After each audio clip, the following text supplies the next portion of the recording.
저는 이제 주식시장에 입문한 지는 1999년도에 입문을 했고요. 지금까지 한 3년, 4년 계속 투자를 하고 있는데, 처음에는 증권사 직원으로서 여느 다른 개인 투자자와 크게 다르지 않은 정도의 수준에서 투자를 하다가 특정 시점, 한 10년 정도 지나고 나서는 그게 이제 2007년, 8년 정도 됐던 것 같아요. 이런 식으로 내가 계속 투자를 했다가는 과거 10년 동안 실패한 투자를 계속 할 것 같아서 한번 뒤돌아보면서 어떻게 하면은 주식으로 좀 성공할 수 있을까, 투자의 세계에서 좀 살아남을 수 있을까, 그런 고민들을 많이 하게 됐었는데, 한 5년 정도 주식이라는 것에 대한 좀 깊이 있는 고민을 했었어요. 그래서 오늘 그 얘기를 좀 드리고 싶고요. 저는 개인적으로 요즘 주식시장이 썩 좋지 않잖아요. 시장 전망이나 앞으로 시장이 어떻게 되겠다 이런 거는 사실 그렇게 예상도 잘 하지 않을 뿐더러 시장 전망하는 사람들의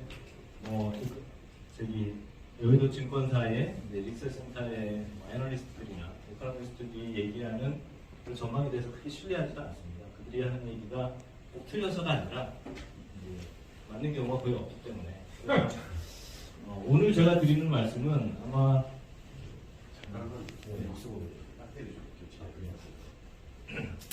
실제 주식 투자를 하시는 분들한테는 좀 도움이 될 만한 내용이 될 수도 있고요.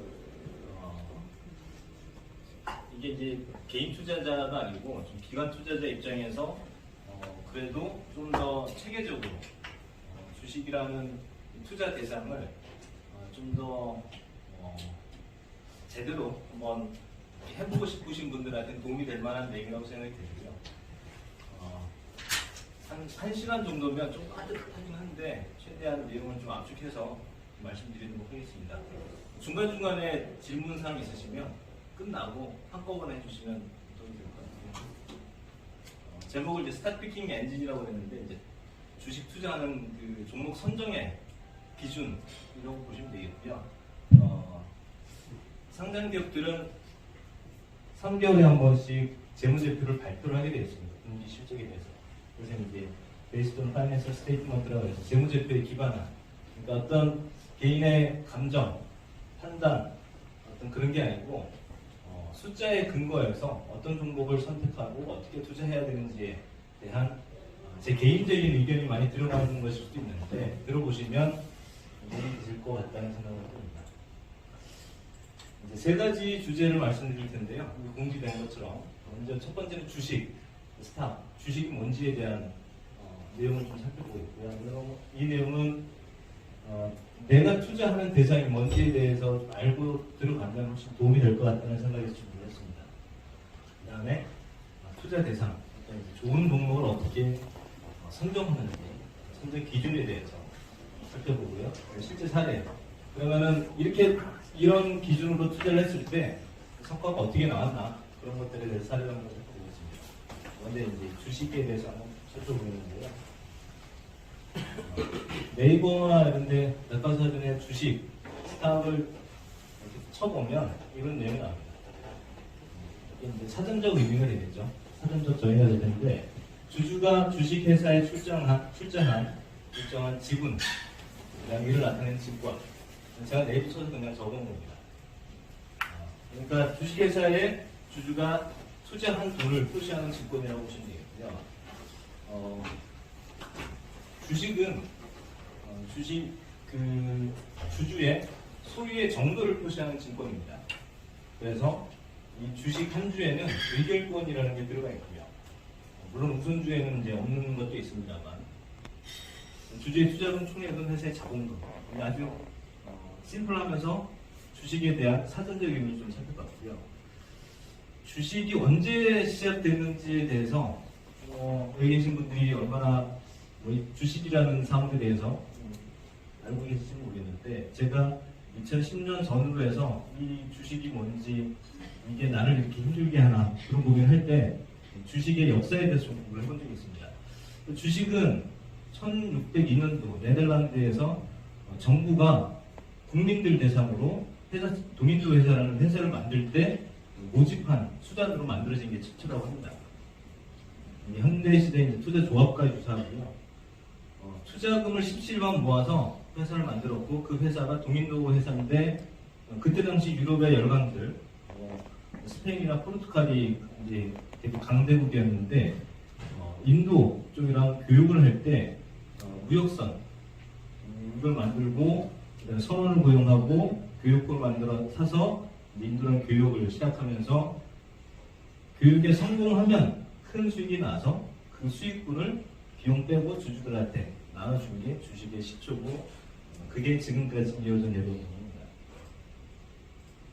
한번 역사에 대해서 조금 더 보시면 1602년도 만들어졌고요. 1592년도 우리 조선에서는 임진왜란이 있었죠.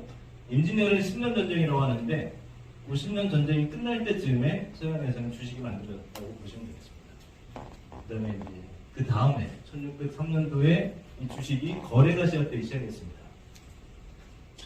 그 다음에 1609년도 그러니까 주식이 만들어진 지 7년 후에 르메르 일당의 주가 조작 작전이 모의가 됐다고 이게 역사책에 기록이 되어 있더라고요. 무슨 얘기냐면은 주식이 우리나라 역사에 만들어지고 나서 7년 후에 시세 조정, 작전 이런 것들이 적발되기 정도까지였으니까 약간 횡행했던 것 같아요.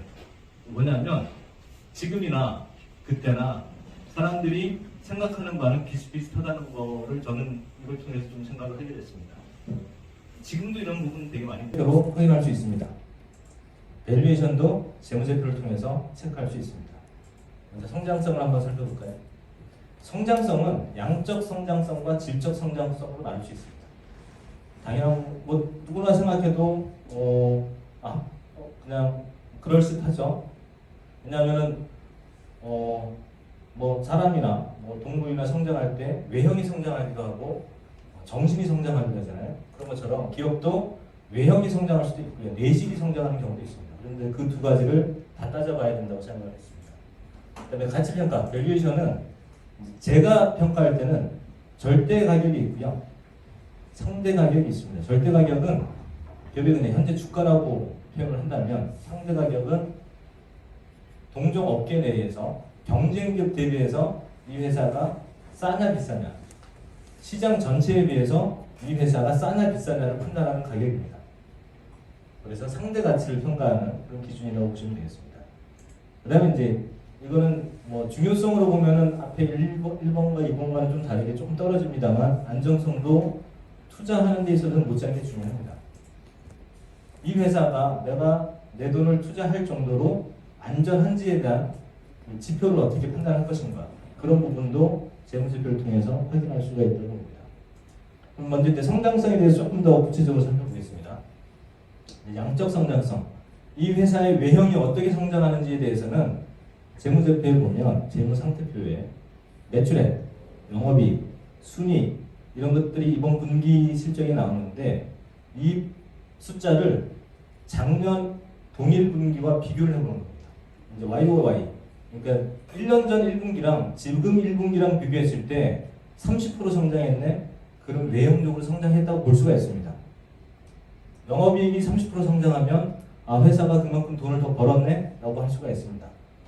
그 다음에 전년 동기만 비교해놓고 성장성을 따지는 것보다는 과거 3년,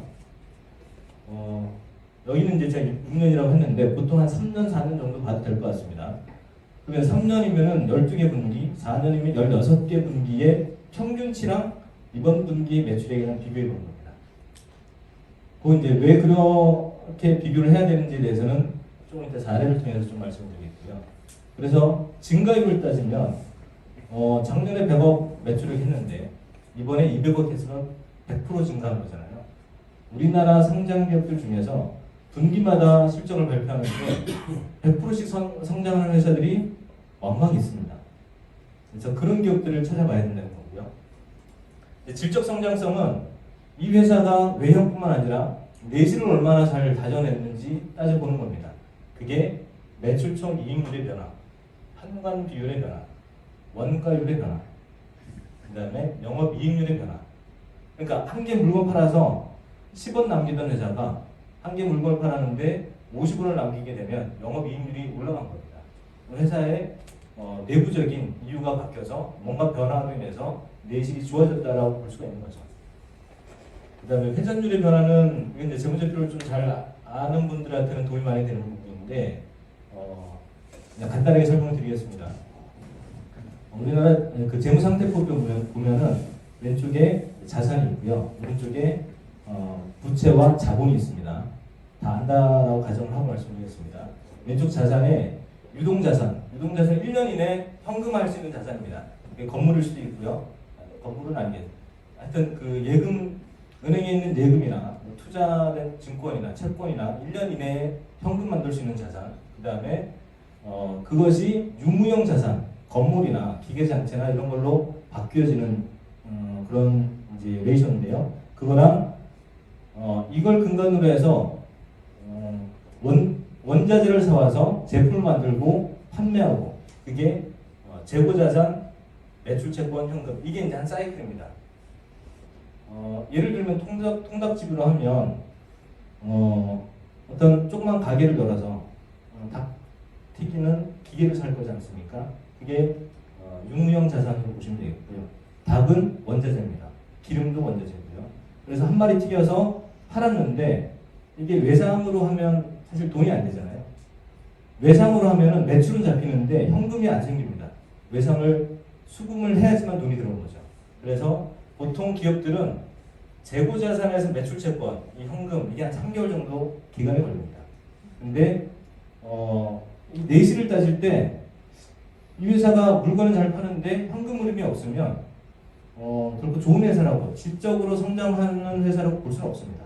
그래서 그 플로우를 보면서 실제 현금이 들어오는 것까지 그 현금 흐름을 통해서 확인을 해야지만 이 회사의 내실이 잘 다져지면서 성장을 하는 회사다 이렇게 판단할 수가 있겠습니다. 그 다음에 현금 흐름의 변화, 영업활동 현금 흐름, 투자활동 현금 흐름, 재무활동 현금 흐름, 이 현금 흐름을 통해서 확인할 수 있는 내용들이고요. 그래서 이런 내용들 이렇게 생각이 됩니다. 밸류에이션인데요. 말씀드렸던 것처럼 절대 가격은 지금 시장에 거래되는 현재가라고 보신다면 상대 가격은 SK 하이닉스가 9만 원 정도 하고 삼성전자가 5만 원대입니다. 절대 가격을 비교하면 SK 하이닉스가 삼성전자보다 비싸죠. 현재가가 높기 때문에. 근데 상대 가격은 이 회사가 발행 총수, 시가총액, 그 다음에 영업이익, 여기 이제 제가 명시를 해놨는데 시가총액 대비 영업이익, 시가총액 대비 순이익 등을 비교해 보면 가격은 삼성전자가 현재가가 낮지만 더 싸게 평가될 수도 있습니다. 예를 들면 이 부분도 제가 좀 이따가 예를 들어서 설명드리겠습니다. 그다음에 안정성인데요. 안정성은 이제 부채 비율 가장 많이 보는 일반적인 지표인데요. 이제 차입금, 특히 이자 발생 부채, 차입금의 증가율 이런 것들을 따져보면 외형적 성장성이 좋고 가격이 싸다 하더라도 이 회사를 내가 투자해야 될지 말아야 될지 판단할 수가 있습니다. 그래서 저는 첫 번째 성장성을 한 40% 정도, 그 다음에 밸류에이션, 이 회사가 싼지 비싼지에 대한 평가를 한 40%, 안정성은 한 20% 정도 보고 투자 종목을 선정합니다. 그래서 일반적으로 부채 비율은 200% 미만, 그 다음에 이자 발생 부채, 차입금 증가율, 특히 영업이익으로 이자를 낼 수 없는 정도의 회사는 성장성이 아무리 좋더라도 투자를 해서는 안 되는 종목이라고 생각이 되고요. 그 다음에 작년 차입금이 100억이었는데 은행권 차입이 이번에 300억이 늘었습니다. 그러면은 그 이유가 있을 거고요. 갑자기 늘어난 차입금에 대한 그 이자 부담을 혹은 만기를 이번에 벌어들인 영업이익으로 충분히 상쇄하고 남을지에 대해서 판단을 좀 해봐야 될 것 같습니다. 그래서 이제 이건 안정성 부분으로 좀 보시면 되겠고요. 조금 이제 내용이 이제 깊이 들어가는데 여기서 한 가지만 더 말씀드리고 넘어가도록 하겠습니다. 기업의 성장 사이클인데요. 사람도 태어나서 뭐 유년기, 소년기, 청년기, 장년기, 노년기가 있듯이 기업도 당연히 사이클이 있습니다. 성장의 초기, 두 번째가 본격적으로 성장하는 기, 세 번째가 성장이 정체하는 시기가 있고요. 네 번째는 쇠퇴기가 있습니다. 요거를 재무제표의 숫자를 통해서 저는 확인할 수 있다고 생각이 돼서 이런 걸 좀 분류를 해서 투자 기간으로 삼고 있습니다. 성장 초기를 한번 살펴보면은 법인을 설립하고 이제 막 영업을 시작한다 그러면 성장의 초기라고 볼 수 있겠죠. 그 이전에 이제 과거가 없으니까요. 그거를 제외하고는 산업 내에서 구조조정이 끝나고 이제 막 턴어라운드하는 그런 시기를 성장의 초기라고 볼 수 있습니다. 예를 들면 코로나 사태 때문에 여행업계가 다 되게 힘든 시기를 보냈습니다. 2020년 3월 전후로 해가지고 우리나라 여행업계에 큰 몇 개만 남고 거의 다 사라졌습니다. 비자발적인 구조조정을 코로나 때문에 한 거죠. 근데 지금 하나투어나 자유투어나 모두투어 같은 상장 기업들 중에 남아있는 살아남은 여행업체들은 이제 리오프닝 시기가 도래하면서 그 여행 수요를 이 남은 회사들이 다